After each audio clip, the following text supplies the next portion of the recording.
এই জগন তুই নাকি বে গুনাকে মেরে দিলি?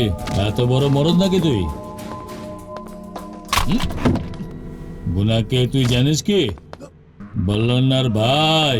এই বল্লান্না যদি মনে করে তাহলে এখানে কি হতে পারে তুই জানিস কি? জানিস না নাকি?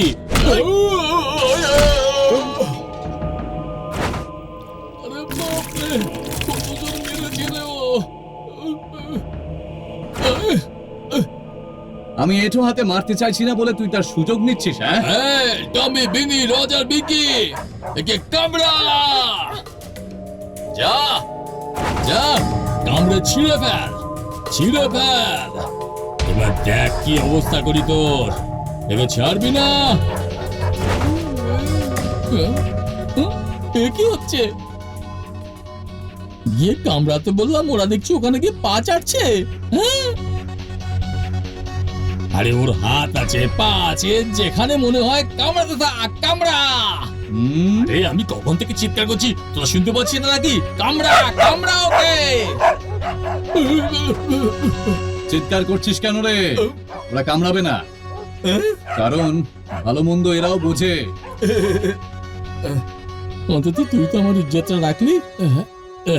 দেখ দেখ দেখ, ভালো করে দেখ, এই কুকুরটার আমার উপর কত বিশ্বাস আছে, আর তোদের একদম নেই।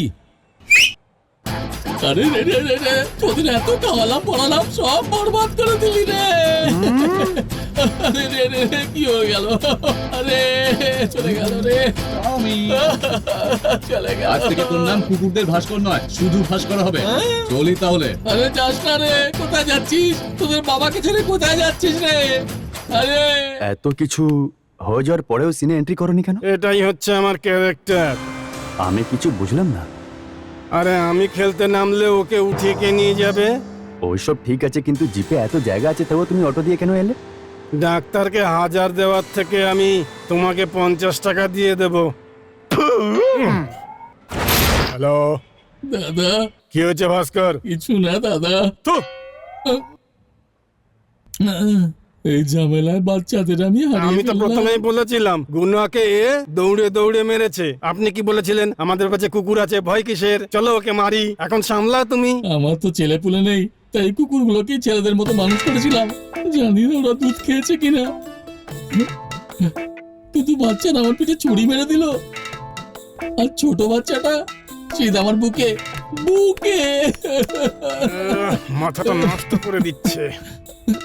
ভাই, যখন ও জন্ম হয়েছিল তখনই আমাকে কামড়াতে এসেছিল। ও কুকুরের বুদ্ধি দেখিয়ে দিয়েছে। সেই সময় তোমার বুদ্ধি কোথায় ছিল? কি বলছো? আমার জীবনটা তছনছ হয়ে গেল গো। ছোট বাচ্চাটা আমাকে ভালোবাসতো না, ভয়ও পেত না ভাই। আরে কিসের ভয়? আরে খোলসা করে বলো না ভাস্কর। ঠিক আছে ভাই, আমরা এখন পর্যন্ত কাকে মেরেছি? জানি না ভাই। মন্দিরে এক পুরোহিতকে, হিন্দি মাস্টারকে, আর পুরনো বস্তিতে বালতি বিক্রি করে তাকে। এইরকম দুর্বল মানুষকে মেরে আমরা অনেক বড় গুন্ডা তৈরি হয়েছি। আজ যখন একটা বাঘ সামনে এসেছে, কিরকম আপনার পেটে শিরা বেরিয়ে গেছে, এখন সবাই জেনে গেছে।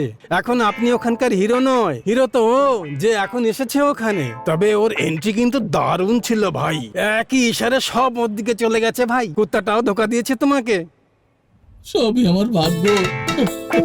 ভাই ভাই দেখো ভাই, কত কিছু একটা বললে তুমি, ধোকা বাজও পর্যন্ত বললে। ভাস্কর, তোর মাথায় কি এখনো কিছু ঢোকেনি ভাই? গভর্নমেন্ট হাসপাতালে বিনা জল মেশানো দুধ পাওয়া যায়, এ কথায় খুব ভালো করে জেনে গেছে ভাই। সেই জন্য এই কথা ভেবেই এখানে এসেছে যে গভর্নমেন্ট হাসপাতালে দুধ খাবে। তোর মাথায় এইটাও ঢুকছে না না? এই, এত বড় প্ল্যান করে এসেছিস নাকি? এই মান কোথাকার? অসভ্য, তুমি শুধরাবে না না? এই নে। আরে বাবা, চাকু মেরেছে। ওরে বাবা রে, মরে গেল রে। আরে ভাস্কর, ভাস্কর, ভাস্কর, আমি বের মেয়েটাকে করছি। বার করলে কেন? আচ্ছা, আবার টুপি দিচ্ছি আমি।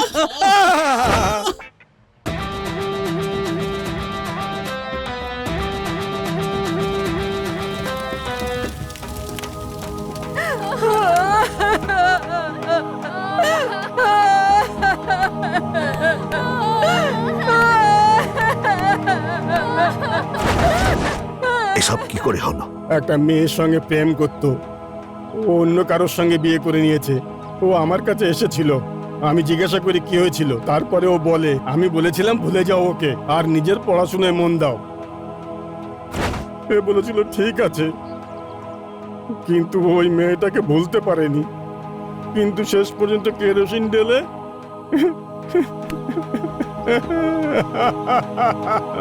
ওর মা মরে গেলে পরে এক ফোঁটা চোখের জল ফেলেনি ও। আজ একটা মেয়ের জন্য নিজের জান দিয়ে দিয়েছে। এর বরাত থেকেও আমার বেশি রাগ হচ্ছে যে ও শুধু একটা মেয়ের জন্য নিজের জান দিয়ে দিল।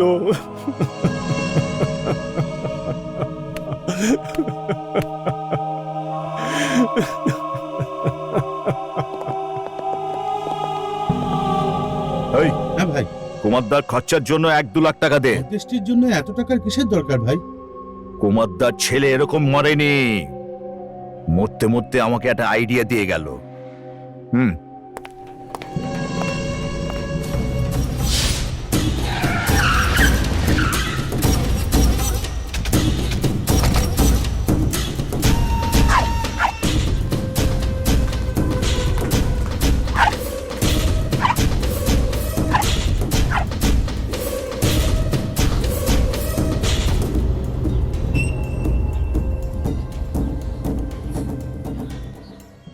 আমার ভাই এখন হাসপাতালে কোমাতে, যখন ওর হুঁশ ফিরবে তখন তোর মেয়ের সঙ্গে আমার ভাইয়ের বিয়ে হবে।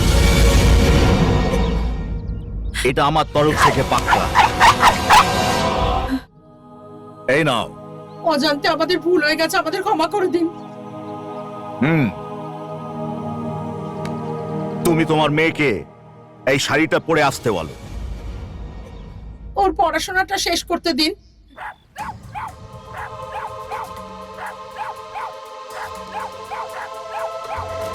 টাইম নেই, এই শাড়িটা পরে আসতে বলো।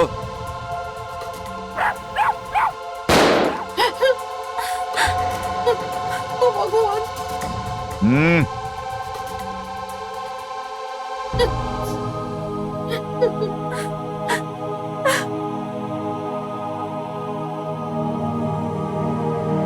ওম ভূর্ভুবস্সুঃ তৎসবিতুর্বরেণ্যো ভার্গো দেবস্য ধীমহি ধিয়ো না প্রচোদয়াৎ। দুজনের কুণ্ডলী দেখে খুব ভালো একটা মুহূর্ত পাওয়া গেছে। আগামী 3 তারিখে মলন্নের ভাই চিরঞ্জীবী গুণাশেখরের সাথে লক্ষ্মীর মেয়ে মালতীর সাথে বিবাহ স্থির হয়। শুভমস্তু, শুভমস্তু, শুভমস্তু।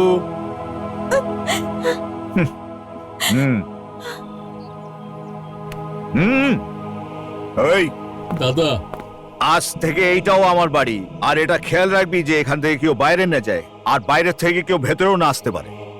ঠিক আছে দাদা।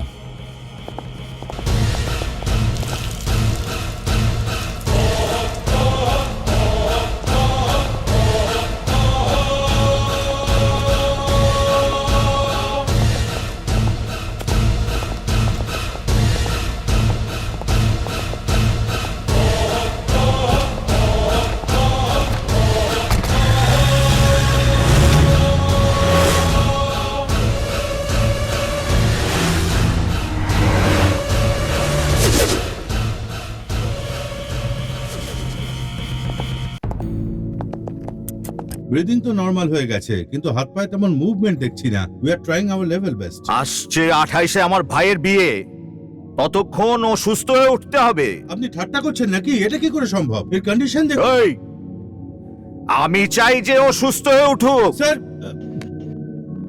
এই দেখ ইনভিটেশন কার্ড, প্রথম কার্ড আমি তোকেই দিচ্ছি।